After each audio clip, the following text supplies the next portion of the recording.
Günaydın Zahide Hanım, nasılsınız? Vallahi iyiyim. Ne güzel geliyor sesiniz böyle maşallah. Gayet dinamik. Maşallah. Evet. İyi. Siz nasılsınız? Her günüm böyle geçiyor benim. Allah Maşallah. ne güzel. Eskişehir'e selam olsun. Allah neşenizi bozmasın. Amin, cümlemizin. Amin. Kaç kızınız var?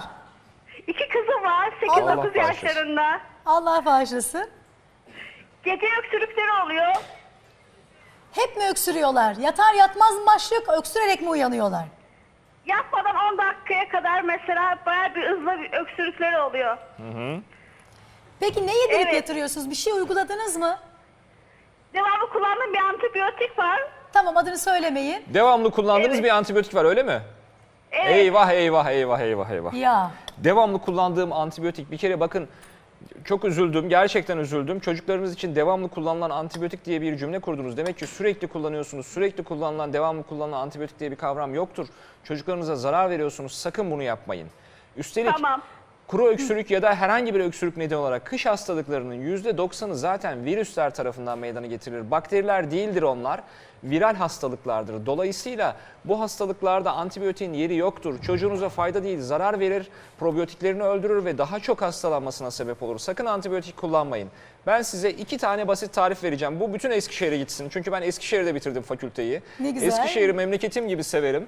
Eskişehir'de çok soğuk memlekettir malum. -20 dereceleri görürsünüz. Onun için bütün Eskişehirlilerin Eskişehir'in yazı kızları da güzeldir hocam. kızları da güzeldir, İhmal doğru. etmeyin lütfen. Madem üniversiteyi okudun, aşk olsun. Kızları da güzeldir. Hiç laf yok Eskişehirlilere.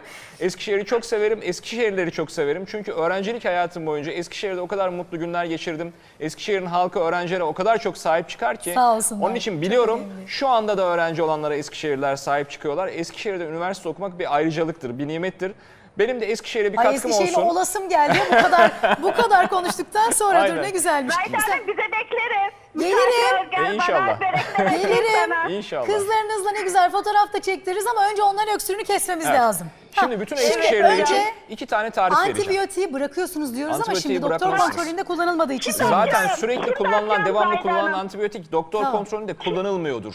Dolayısıyla hiçbir doktor size devamlı sürekli antibiyotik kullanmanızı önermez. Böyle bir tıbbi tedavi yok. Peki hadi Antibiyotikten oturalım bir taraftan, uzaklaşın. siz anlatın. Oturalım peki. Şu da şöyle önünüze gelmesin. Tamam. Şimdi 2 tane tarif vereceğim. Birincisi yine zencefille. Zencefil bizim kış hastalıklarındaki en Evet etkili ya, en olan güzel bitkimiz. kurtarıcımızmış. Burada toz zencefil kullanacağız. Toz zencefili balla, ama hakiki karakovan balıyla, hakiki balla, bunu özellikle vurgulama ihtiyacı hissediyorum, karıştıracaksınız. 1 tatlı kaşığı balın içine aldığı kadar toz zencefil, yani bol koymamız gerek. Katı bir macun haline alacak. Belki orada Füsun Hanım bizim için hazırlayabilir hemen, varsa elinde. Süper olur. 1 Tamam. tatlı kaşığı Al. karakovan balı ve toz zencefil. O kadar katı olacak ki artık böyle zor karıştıracaksınız. Sabah akşam bundan çocuklarınıza 1 tatlı kaşığı yutturduğunuz zaman birincisi bu son derece etkili olacaktır. İkincisi Sabah en son midesine girecek olan şey. budur. Bu karışım sabah Akşam da uyandığında yatmadan ilk önce alacağı budur. şey bu. Evet. Tamam. Şimdi bunun yanında size bir kuru öksürük kürü yapayım ben. Önümde kuru incir var. Buldum. Doğal kurutulmuş kuru incir. Şöyle bir orta boy inciri alacaksınız. 2 çay bardağı hakiki süt olacak. Doğal süt olacak. Hakiki süt ne demek? Hakiki süt ne demek cidden? Sulandırılmamış süt. Şimdi onu söyleyeyim size. Kutu Daha- sütü mayaladığınız zaman yoğurt olmaz. Niye? Çünkü kutu süt uygulanan ısıl işlemden dolayı, yani yüksek basınç altında ısıya maruz bırakıldığı için o UHT denilen işlemden dolayı süt olma vasfını yitirmiştir artık. Maya bakterisini bile besleyemez. Ben kutu sütlere süt demiyorum artık. Rahmetli Ahmet Aydın Hoca'nın deyimiyle ve sevgili arkadaşım Yavuz'un deyimiyle ben Yavuz diyorum ki izleyicimiz. onlardan çaldımsa da mirim malı çaldım. Onlardan olmaz. çaldım, diyorum ki bu kutu sütler dayanıklı beyaz eşyadır. Dayanıklı tüketim malzemesidir. Başka bir şey değildir. Renginin beyaz olmasına aldanmayın. Hakiki süt nedir? Hakiki süt çiğ süttür. Ama bizim ülkemizde de dünyanın her yerinde olduğu gibi mikrobiyolojik kontrolü yapılmış çiğ süt satışı yapılmalıdır. Bu çok önemli bir kavram. Yani bizim o sütçülerimizin getirdiği sütten bahsediyorsunuz. Aynı sütten yani. bahsediyoruz ama burada üreticiden artık tüketiciye ama- kesinlikle burada artık üretici kooperatifleşmeli. Üretici artık malını mikrobiyolojik kontrolü yapılacak şekilde sütünü sağmalı, bakanlık denetlemeli ve çiğ süt almalıyız biz evimize. Dünyanın her yerinde olduğu gibi. Sadece filmlerde mi göreceğiz? Kapıların önüne cam şişe içinde sabahları günlük süt konuluyor. Bizim de ülkemizde olmalıdır bu. Bunun için uğraşan firmalar var biliyorum. Doğal gıda, doğru gıda için bir sürü müteşebbis bugün Kooperatifler aklını, gönlünü, parasını koymuş durumda.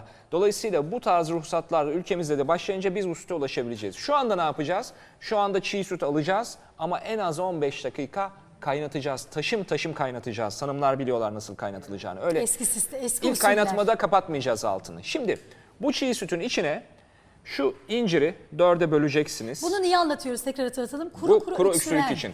Evet.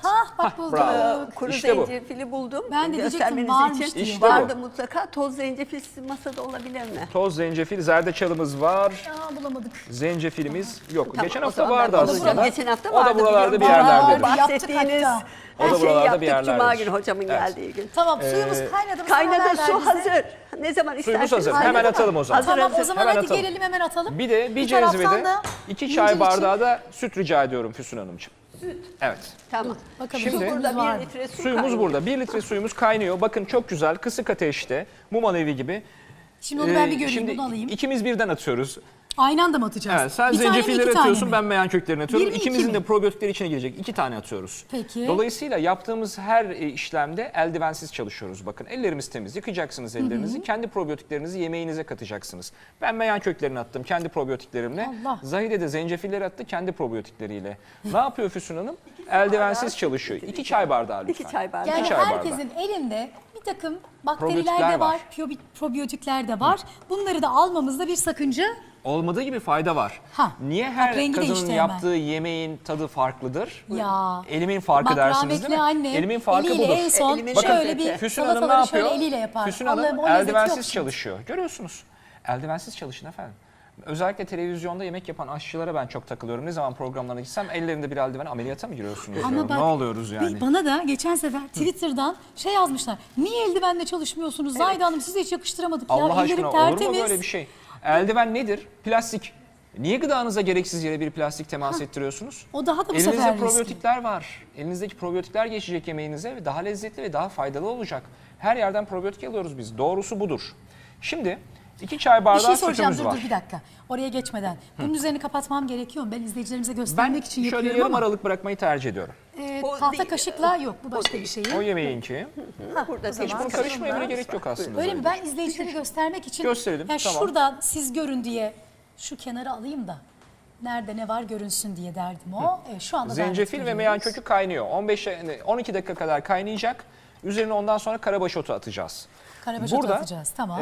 incirim var. Burada da Toz 2 zencefil çay bardağı buldum sütüm size var. sadece. Bir cezve rica ediyorum şimdi. Cezve, tabii. Zencefili de bulduk. Öksürüğü varsa çocuklarınızın, geçmiyorsa öksürük için öksürük yapıyoruz bunu. tıksırık. Kuru öksürük için yapıyoruz. Kuru Cezvemiz de öksürük nasıl geldi. oluyor? Kuru öksürük balgamsız öksürüktür. Balgam olmayan öksürük. Bir de bir bıçakla bir tahta rica ediyorum. Tabii ki. Ben bunu hemen size doğrayayım. Şöyle sapını kopardım. Bir de şunu soracağım Hatta bu arada. pratik Bir dakika, davranalım bal. mı? Doğramaya gerek yok. Ha, Alın ikiye bölün. işte doğradım. Ne var? Niye illa bıçak gerekiyor? Niye bıçak sürelim ki?